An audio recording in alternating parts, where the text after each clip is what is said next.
Ar tavo ratlankiai irgi taip panašiai atrodo? Turiu tam puikų sprendimą. Vampire Liquid iš ADBL. Tai puikus ratlankių valiklis, kuris puikiai veiks šiuos nešvarumus. Pabandom. Pradžiai susidrėkinsiu ratlankių vandenį, kad nebūtų jie įkaitę. Išpurkšiu valiklą ir iš karto jie pradės, taip sakant, kraujuoti.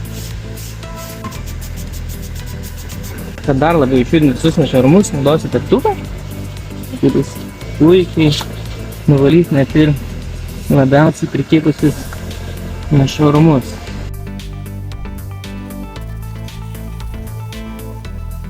Visą priemonę įtryniau, dabar kas beliko, tai tik tai nuskalauti.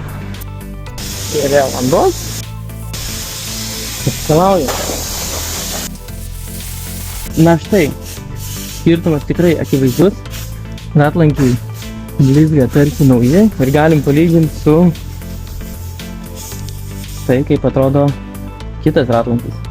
Su šios produktus rasti Detailer Place fizinėse arba internetinėse parduotuvėse, tad užsuk ir prižiūrėk automobilį dar paprasčiau.